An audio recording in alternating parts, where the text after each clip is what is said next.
London में पहलगाम आतंकी हमले के खिलाफ प्रदर्शन। पाकिस्तानी उच्चायोग के बाहर भारतीय समुदाय ने प्रोटेस्ट किया। पाकिस्तानियों के खिलाफ जमकर नारेबाजी की। लंदन में पहलगाम अटैक के विरोध में हो रहा है प्रदर्शन। प्रोटेस्ट में इजराइल के लोगों ने भी भारतीयों का समर्थन किया। पहलगाम हमले को लेकर पूरी दुनिया भारत के साथ। ब्रिटेन के प्रधानमंत्री केयर स्टारमर ने पीएम मोदी से फोन पर बात की। कहा, दुख की इस घड़ी में ब्रिटेन आपके साथ है। अमेरिकी राष्ट्रपति डोनाल्ड ट्रंप ने पहलगाम आतंकी हमले की निंदा की। कहा, भारत पाकिस्तान के बीच हमेशा तनाव रहा है। उम्मीद है वे इसे सुलझा लेंगे।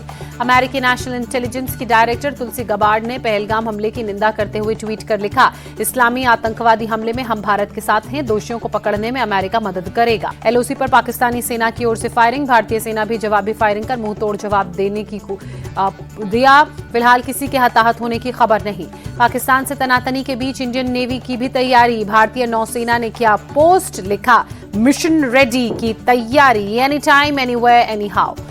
पहलगाम अटैक को लेकर रक्षा मंत्री राजनाथ सिंह की हाई लेवल मीटिंग। बैठक में 3 सेनाओं के प्रमुखों और एनएसए अजीत डोभाल मौजूद। आगे की रणनीति पर मंथन हुआ। सिंधु जल समझौते को लेकर अमित शाह के घर मीटिंग। गृह मंत्री ने जल शक्ति मंत्री सीआर पाटिल से समझौता सस्पेंड करने के बाद की रणनीति पर चर्चा की। सूत्रों के मुताबिक अमित शाह ने जल शक्ति मंत्री को पानी रोकने के हर तरीके पर तुरंत काम करने के लिए कहा। शॉर्ट टर्म और लॉन्ग टर्म रणनीति पर भी चर्चा। अमित शाह से मुलाकात के बाद जल शक्ति मंत्री सीआर पाटिल ने कहा, पाकिस्तान में सिंधु को एक बूंद पानी नहीं जाएगा। पाकिस्तान में जल्द इसका असर दिखेगा। पाकिस्तान पर कड़े एक्शन के समर्थन में जम्मू कश्मीर की सरकार। सीएम उमर अब्दुल्ला ने कहा, सिंधु जल समझौता हमेशा से पक्षपाती था। हम शुरू से इसके खिलाफ थे। कश्मीर में एक्टिव आतंकियों की सूची सामने आई। सेना के निशाने पर 14 आतंकी। सभी आतंकियों के घरों को बम से उड़ाने की तैयारी। सोपोर, पुलवामा, शोपियां में एक्टिव हैं आतंकी। अनंतनाग और कुलगाम में भी निशाने पर आतंकी। पहलगाम आतंकी हमले के बाद सुरक्षा बलों का एक्शन तेज। आज सुबह शोपियां में लश्कर के आतंकी शाहिद अहमद का घर गिराया गया। आतंकी शाहिद अहमद शोपियां में 2022 से सक्रिय था। पिछले 24 घंटे में 5 आतंकवादियों के घर जमींदोज किए गए। पुलवामा में देर रात एक और आतंकी एहसान अहमद शेख के घर पर भी हुआ एक्शन। 2 मंजिला मकान को ब्लास्ट कर गिराया गया। लश्कर का आतंकी एहसान अहमद शेख 2023 से घाटी में एक्टिव था। एहसान शेख पर पहलगाम से पहले भी कई आतंकी गतिविधियों में शामिल होने का आरोप। जम्मू कश्मीर में आतंकवादियों के खिलाफ सुरक्षा बलों की बड़ी कार्रवाई। कुलगाम के ठोकेरपोरा इलाके में आतंकवादियों के 2 मददगारों को पकड़ा गया। ओवरग्राउंड वर्कर्स के पास से हथियार बरामद। सुरक्षा बलों ने 2 पिस्टल, मैगजीन और कई राउंड गोलियां जब्त की। पहलगाम हमले के बाद जम्मू कश्मीर में सुरक्षा सख्त। राजौरी में सुरक्षा बलों ने नाकाबंदी कर गाड़ियों की चेकिंग की। अहमदाबाद में अवैध रूप से रह रहे विदेशी प्रवासियों के खिलाफ एक्शन।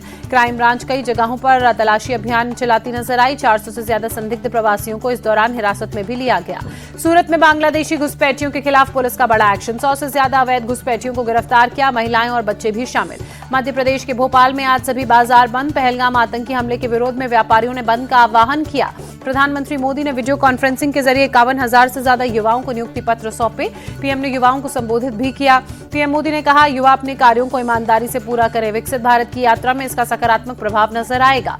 मानहानि केस में पुणे की अदालत ने राहुल गांधी को नोटिस जारी किया। वीर सावरकर के परिवार ने दायर किया था मानहानि का केस। कोर्ट ने 9 मई को पेश होने के लिए कहा।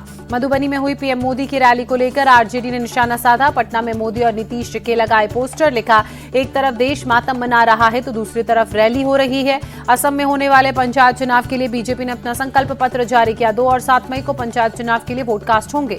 जयपुर में हवा महल के विधायक बाल मुकुंद आचार्य के खिलाफ एफआईआर दर्ज। जामा मस्जिद के बाहर विवादित पोस्टर लगाने और नारेबाजी का आरोप।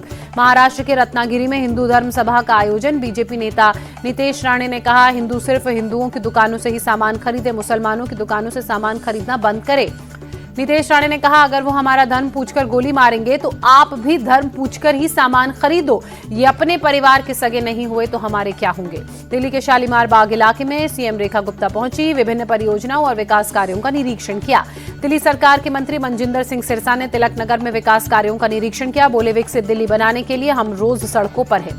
यूपी के लखीमपुर खीरी पहुंचे सीएम योगी आदित्यनाथ। शारदा नदी के चैनलाइजेशन कार्य का निरीक्षण किया। बीजेपी अध्यक्ष और केंद्रीय मंत्री जेपी नड्डा पुणे के दौरे पर श्रीमंत दगड़ू शेठ हलवाई गणपति मंदिर पहुंचे। पूजा अर्चना कर भगवान गणेश जी का आशीर्वाद लिया। नूह में दिल्ली मुंबई एक्सप्रेसवे पर भीषण सड़क हादसा। सफाई कर रहे कर्मचारियों को बेकाबू पिकअप वैन ने टक्कर मारी। 6 की मौत, 5 लोग गंभीर रूप से घायल। यूपी के गोरखपुर में दर्दनाक सड़क हादसा। तेज रफ्तार कार ने 7 लोगों को रौंदा। 2 की मौत, 5 घायल। घर के बाहर बैठी महिलाओं और बच्चों को तेज रफ्तार कार ने रौंदा। हादसे में 44 वर्षीय मां और 16 साल की बेटी की मौत हुई। मुंबई हमले का mastermind Taimur Rana. Mumbai crime branch ने पूछताछ की। वरिष्ठ अधिकारियों के मुताबिक पूछताछ में सहयोग नहीं कर रहा है राणा। एक्ट्रेस रन्या राव को कर्नाटक हाई कोर्ट से झटका। सोना तस्करी को केस में कोर्ट ने जमानत याचिका खारिज की। दिल्ली के सरोजनी नगर मार्केट में डीप वेट क्लीनिंग अभियान चलाया गया। साफ सफाई का संदेश दिया गया। अभियान में शामिल हुए एनडीएमसी के उपाध्यक्ष कुलजीत सिंह चहल। सफाई के माध्यम से लोगों को जागरूक किया। दिल्ली में बढ़ती गर्मी को लेकर स्कूलों के लिए नई गाइडलाइन। सभी आउटडोर गतिविधियों पर रोक। छत्तीसगढ़ के बीजापुर में नक्सलियों के खिलाफ लगातार 5वें दिन सुरक्षा बलों का ऑपरेशन। अब तक 3 नक्सली मारे जा चुके हैं। देहरादून में अतिक्रमण के खिलाफ प्रशासन की कार्रवाई। सरकारी जमीनों पर बनी अवैध मजारों पर नगर निगम का बुलडोजर चला। नशे को लेकर एक्शन में पंजाब पुलिस। अमृतसर में स्पेशल डीजीपी के नेतृत्व में चलाया गया अभियान। कहा अब तक 43 किलो हेरोइन और 2 किलो अफीम पकड़ी गई। तमिलनाडु के त्रिची में श्रीरंगम मंदिर में चिथिराई कार महोत्सव। बड़ी संख्या में श्रद्धालु शामिल। भारतीय विदेशी मुद्रा भंडार में 8 अरब 31 करोड़ डॉलर की बढ़त दर्ज की गई। 18 अप्रैल को खत्म हुए सप्ताह में 686 अरब 14 करोड़ डॉलर पर मुद्रा भंडार पहुंचा। वित्त वर्ष 24-25 के लिए डायरेक्ट टैक्स कलेक्शन में 13.57% की बढ़त। 22,26,000 करोड़ का कलेक्शन। चौथी तिमाही में रिलायंस को 19,407 करोड़ का मुनाफा। सालाना कमाई 10% की बढ़ोतरी के साथ 2,69 करोड़ रुपए हुई। पिछले साल के मुकाबले कंपनी को 9.88% ज्यादा। LIC हाउसिंग फाइनेंस का होम लोन 0.25% सस्ता हुआ। अब 8% इंटरेस्ट पर मिलेगा कर्ज। आरबीआई ने हाल ही में रेपो रेट को 6.25% से घटाकर 6.00% किया। केंद्रीय परिवहन मंत्रालय ने ओला इलेक्ट्रिक को शो कॉज नोटिस जारी किया। 7 दिन के अंदर सर्विस सेंटर और ट्रेड सर्टिफिकेशन की जानकारी मांगी। जग्गी ब्रदर्स के खिलाफ लुकआउट सर्कुलर जारी। ईडी ने 2 दिन पहले कंपनी के ऑफिस पर मारे थे छापे। जेनसोल इंजीनियरिंग लिमिटेड के को फाउंडर पर हेराफेरी का आरोप। अमेरिका में बिकने वाले सभी आईफोन 2026 में भारत में बनाएगा एप्पल। 6 करोड़ से ज्यादा आईफोन की होगी मैन्युफैक्चरिंग। अमेरिका और चीन के बीच टैरिफ वॉर के चलते कंपनी ने लिया फैसला। रियामिली में भारत ने लॉन्च किया अपना नया स्मार्टफोन 14T 5G। कंपनी ने फोन की शुरुआत की। कीमत को 18,000 रुपए के पास रखा। 6,000 mAh की बैटरी और 50 MP कैमरा जैसे कई फीचर्स शामिल।